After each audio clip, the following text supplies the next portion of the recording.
Hello everyone, welcome to the official YouTube channel of GS Central. आज का हमारा topic Indian polity से संबंधित है और आज इस वीडियो में हम देखने वाले हैं मेकिंग ऑफ इंडियन कॉन्स्टिट्यूशन के बारे में। मतलब संविधान का निर्माण कैसे हुआ और उसकी टाइमलाइंस जो हैं वो क्या हैं। इस मुद्दे पर हम इस वीडियो में चर्चा करेंगे। ये वीडियो बीपीएससी और जेपीएससी एग्ज़ाम्स के लिए भी उतना ही महत्वपूर्ण है जितना कि अन्य सारे एग्ज़ाम्स के लिए। अगर अभी तक आप लोगों ने जीएस सेंट्रल के चैनल को सब्सक्राइब नहीं किया है तो जितनी जल्दी हो उसे सब्सक्राइब कर लें। बीपीएससी और जेपीएससी वाले के आगामी एग्ज़ाम से संबंधित कई वीडियोस अभी एक के बाद एक और लगातार अपलोड किए जाएंगे अलग अलग विषयों से संबंधित, तो उसके अपडेट आपको लगातार मिलते रहें। इसके लिए सब्सक्राइब कर लेना ज़रूरी है और साथ का बेल आइकन भी दबा लें। तो आइए हम आज के अपने topic making of Indian constitution के ऊपर और अधिक बात करते हैं। An idea for a constituent assembly was proposed in 1934 by M.N. Roy. M.N. Roy का पूरा नाम था मानवेंद्र नाथ Roy. A pioneer of the communist movement in India. It became an official demand of the Indian National Congress in 1935. C. Rajagopalachari voiced the demand for a constituent assembly on 15th November 1939 on the basis of adult franchises व्यस्क मताधिकार के आधार पर. The demand was accepted by the British in August of 1940, जिसे हम अगस्त प्रस्ताव हिंदी में कहते हैं. Under the cabinet mission plan of 1946, elections were held for the first time for the Constituent Assembly.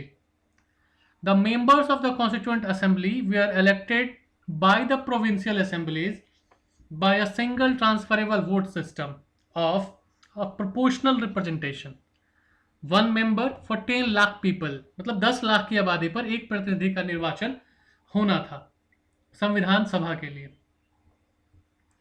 The total membership of Constituent Assembly was 389, of which 292 were representatives of the state, 93 represented the princely state, and 4 were the chief commissionary areas, and they are Delhi, Ajmer, Mewar, Kurg and British Balochistan.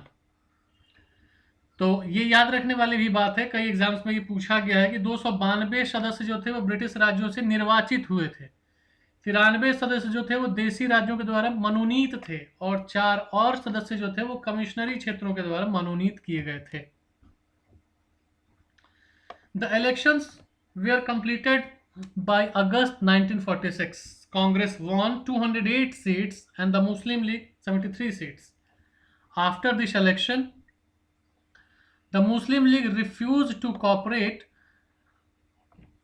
with the Congress and the political situation deteriorated.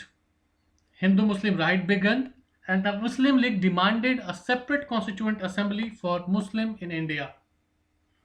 And as a result of partition under the Mountbatten Plan, a separate constituent assembly of Pakistan was established on 3rd June 1947. The representatives of the area incorporated into Pakistan ceased to be member of the Constituent Assembly of India, and the new elections were held for the West Punjab and East Bengal. East Bengal, which later became Bangladesh. The membership of the Constituent Assembly was 299 after the partition and it met on 31st December 1947.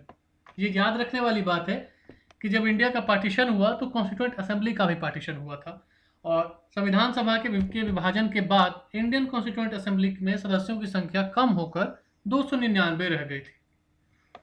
The constitution was drafted by 299 delegates from different caste, region, religion and gender, etc. These delegates sat over 3 years, exactly 2 years, 11 months and 17 days, and discussed what the constitution should contain and what laws should be included. At last, 284 members were assigned on the original copy of Indian Constitution, जिसमें 8 महिलाएं भी थीं. ये याद रखने वाली चीज़ है. अगर कॉन्स्टिट्यूशन के फॉर्मेशन की टाइमलाइन देखी जाए तो कुछ डेट्स ऐसे हैं जो याद रखना ज़रूरी है। जैसे अगर हम स्टार्ट करें तो नंबर 1 पे हमको ये याद रखना है कि 6 दिसंबर 1946 constituent assembly was formed with 389 members. दूसरा जो डेट है 9 दिसंबर 1946 first meeting was held. First person to address mister J B Kripalani and the temporary chairman और president was doctor Sachidanand Sinha. Muslim League जो थी वो boycotted the meeting for demanding a separate state. Third एक date जो है वो है 11 दिसंबर 1946 doctor Rajendra Prasad was elected the permanent chairman of constituent assembly. H C. Mukherjee को वाइस चेयरमैन बनाया गया एंड बी.एन. राव को संवैधानिक सलाहकार या कॉन्स्टिट्यूशन का लीगल एडवाइजर बनाया गया। अगला डेट जो है वो 13 दिसंबर 1946 an objective resolution was presented by Jawaharlal Nehru which letter became the preamble of the constitution, जिसे हम हिंदी में उद्देशिका प्रस्ताव के नाम से भी हम लोग जानते हैं। अगला डेट है 22 जनवरी 1947 objective resolution was passed unanimously adopted and national flag को भी अडॉप्ट किया गया 22 जनवरी 1947 के दिन। अगला एक इंपॉर्टेंट डेट है 15 अगस्त 1947 का देश आज़ाद हुआ और देश के दो हिस्से हो गए, एक आपका डोमिनियन ऑफ इंडिया एंड दूसरा डोमिनियन ऑफ पाकिस्तान। एक अन्य जो डेट है वो है 29 अगस्त 1947। महत्वपूर्ण है, महत्वपूर्ण इसलिए क्योंकि इस दिन ड्राफ्टिंग कमेटी का फॉर्मेशन हुआ था। ड्राफ्टिंग कमेटी को हिंदी में प्रारूप समिति कहा जाता है। इसके अध्यक्ष बनाए गए डॉक्टर भीमराव अंबेडकर। अध्यक्ष के अलावा इस कमेटी में 6 अन्य सदस्यों को भी अपॉइंट किया गया। 6 सदस्यों के नाम आप स्क्रीन पर देख सकते हैं। के.एम. मुंशी, मोहम्मद सदादुल्ला, अल्लादी कृष्णा स्वामी अय्यर। अगले हैं आपका गोपाला स्वामी आयंगकर, एन माधवराव, और छठे सदस्य जो थे वो उनका नाम था टीटी कृष्णामाचारी। अंतिम 2 सदस्य एन माधवराव और टीटी कृष्णामाचारी को बाद में रिप्लेस किया मिस्टर बी.एल. मित्र और डी.पी. खेतान ने।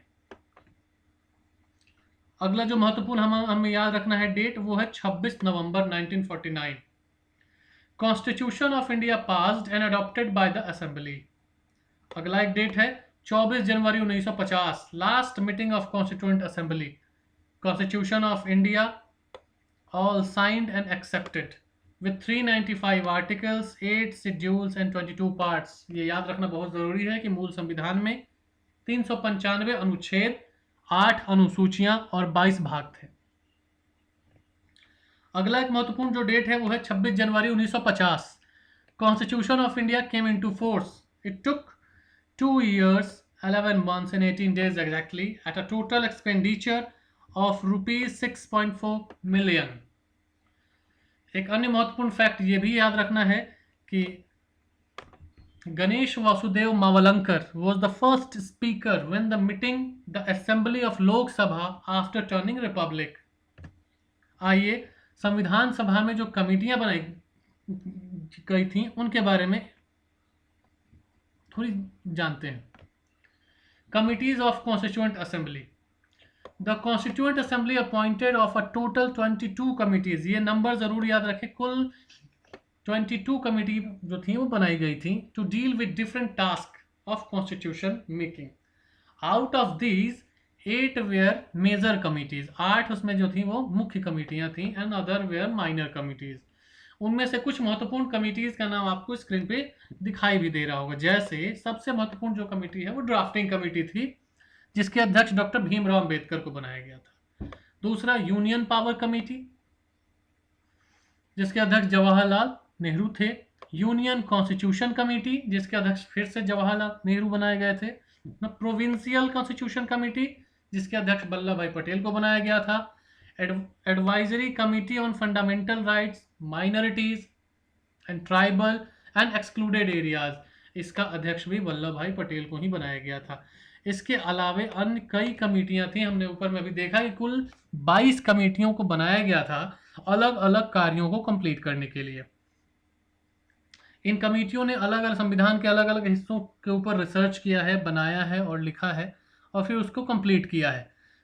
कमेटियों से भी प्रश्न एग्जाम में पूछे जाते रहे हैं आपको एक बात ज़रूर याद रखनी है कि सबसे महत्वपूर्ण कमेटी जो है वो है आपकी ड्राफ्टिंग कमेटी, जिसके अध्यक्ष डॉक्टर भीमराव अंबेडकर साहब थे। और इसमें 6 अन्य सदस्यों के नाम भी कई बार अलग अलग परीक्षाओं में पूछे जा चुके हैं। तो दोस्तों, इस वीडियो में हमने ये देखा कि भारतीय संविधान का निर्माण किस प्रकार से हुआ है और उसकी टाइमलाइन क्या है, कौन से डेट को कौन सा काम हुआ, इसके अस्थायी अध्यक्ष कौन थे, फिर स्थायी अध्यक्ष किससे बनाया गया, संवैधानिक सलाहकार कौन था, उद्देशिका प्रस्ताव किसने पेश किया, कब पेश किया, उद्देशिका प्रस्ताव कब पास हुआ। ये सारे फैक्ट्स, एक्चुअली ये टॉपिक है फॉर्मेशन ऑफ इंडियन कॉन्स्टिट्यूशन या मेकिंग ऑफ इंडियन कॉन्स्टिट्यूशन। ये एक्चुअली फैक्चुअल एक टॉपिक है जिसमें फैक्ट्स ज़्यादा हैं, डेट्स ज़्यादा है, जो याद रखना है। ये वीडियो आपको कैसा लगा हमें इसे कमेंट बॉक्स में ज़रूर बताएं। अगर ये वीडियो आपको अच्छा लगा तो हमारे इस चैनल को आप लाइक एंड शेयर करें। अगर अभी तक हमारे YouTube चैनल जीएस सेंट्रल को आपने सब्सक्राइब नहीं किया है तो उसको सब्सक्राइब कर लें और बगल में बेल आइकन भी दबा दें। आप हमसे फेसबुक पर भी जुड़ सकते हैं। हमारा फेसबुक एड्रेस सामने स्क्रीन पे दिख रहा है @g.s.central.edu। वीडियो देखने के लिए बहुत बहुत धन्यवाद।